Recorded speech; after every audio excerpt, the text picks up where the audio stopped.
Am I the a-hole for refusing to do anything while my ex has his custody time? Reposted as people said I needed to format better. This is long, so I'll try to keep to just the important things. My soon-to-be ex-husband and I were together for 15 years.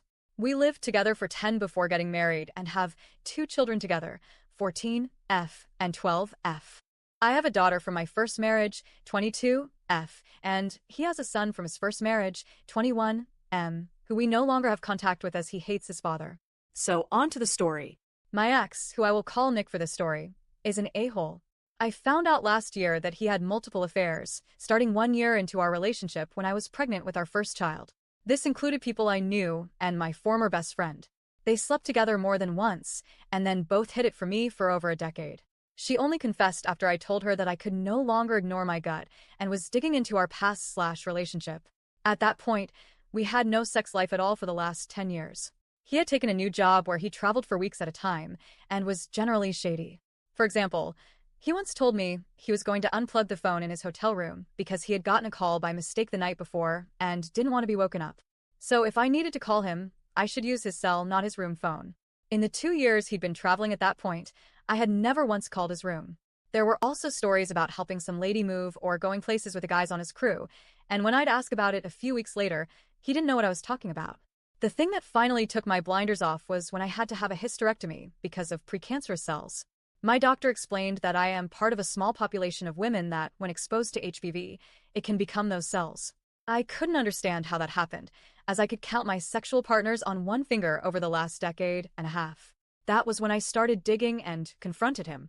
I told him I could not even consider trying to work on anything until he told me just how many times, and well, he sent a list.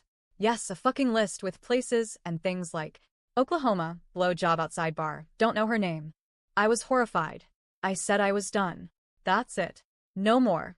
He begged for about 2 weeks, and then was dating some girl he met on Snapchat while in Hawaii for work.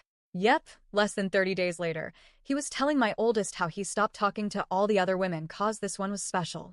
Anyway, the job in Hawaii ends, and he asks if he can please spend a week in our guest room to spend time with the girls, the ones we share together.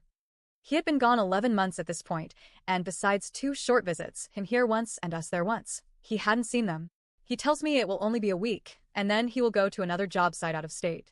We are separated, but not yet divorced. We agreed to continue to share the household bills, so the girls' lives wouldn't be disrupted until I finish a program I'm in, at which point I can manage alone. That week is now a month plus, as the next site won't be ready for a few more weeks. I should mention, when he first asked, he promised to do all the cooking and cleaning as a thank you and to give me a break.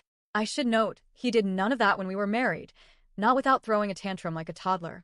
Even when our children were young and his son lived with us then, and I worked full-time and was doing a master's program, if I asked for any help, he would stomp and complain or tell me he would help, and then when I wasn't there yell at my oldest to do more. So he is in my guest room, and it's been 2 weeks so far. I refuse to do anything. I go to work, come home, make myself food, and stay in my room. I told him, since he is here longer, he can think of this as his shared custody time for the summer break. Now he is upset, saying he has to sometimes work remotely or be on meeting calls, and it's unfair that I won't cook at all. I reminded him that I do that every day, plus school. He thinks I'm being an a-hole since he doesn't know how to make much outside of grilling. Truth is, I don't really care if I am being the a-hole. And before the comments start, while we are okay financially, we would not be able to afford a hotel for him for that long. Believe me, I'd much rather that. I guess really this is just a story to vent, as I don't have many people to talk to about this. Part of me does feel bad, and thinks maybe for my daughters I should do some things. But the other part says nah, like that little bitch can cook and clean for all those years he never helped. So, am I the a-hole?